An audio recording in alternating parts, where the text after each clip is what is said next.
কক্সবাজারের চকরিয়ার মাস্টারপাড়ার বাসিন্দা আব্দুস সালাম ট্রাক চাপায় 2 পা ভাঙাসহ ছিঁড়ে যায় পায়ের রগ, গুরুতর আঘাত পান কাঁধে ও হাতে।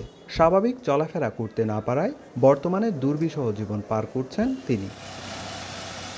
শুধু আব্দুস সালাম নন, চট্টগ্রাম কক্সবাজার মহাসড়কে গত 6 মাসে 72 জন নিহত এবং 78 জন আহত হয়েছেন। সড়কটি সম্প্রসারণ ও আধুনিকায়ন এখন সময়ের দাবি ভুক্তভোগীদের। এখন তো জীবন আমার একেবারে পঙ্গু। আমি রোড যে 1 বাই 1 না হওয়ার কারণে অ্যাক্সিডেন্টটা হয়েছে। রোড যদি বড় হতো অ্যাক্সিডেন্টটা হইতো না। আমরা চাই এটা যত দ্রুত সম্ভব উন্নত করা হোক এবং রাস্তাটা পরিবর্তন হোক। দুর্ঘটনা কমবে না যতদিন পর্যন্ত 4 লাইন বা 6 লাইন রাস্তা না করবে। এদিকে সড়ক দুর্ঘটনায় ক্ষতিগ্রস্ত 38টি পরিবারের পাশে দাঁড়িয়েছে বিআরটিএ। বুধবার দুপুরে কক্সবাজারে এসব পরিবারে মোট 1,40,00,000 টাকার চেক বিতরণ করা হয়। এ সময় কক্সবাজার চট্টগ্রাম মহাসড়ক 6 লেনে উন্নীত করার দাবি জানিয়েছেন পরিবহন মালিকরা।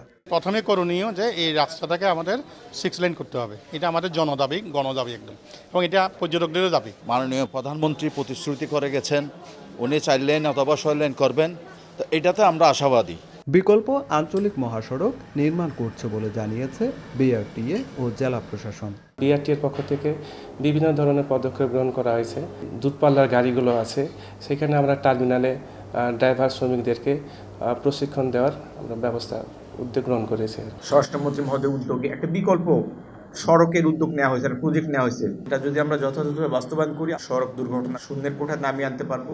গত 2 বছরে কক্সবাজারের সড়ক দুর্ঘটনায় ক্ষতিগ্রস্ত 94টি পরিবারের মাঝে 4 কোটি টাকার বেশি চেক বিতরণ করেছে বিআরটিএ কর্তৃপক্ষ। সুজাউদ্দিন রুবেল, সময় সংবাদ, কক্সবাজার।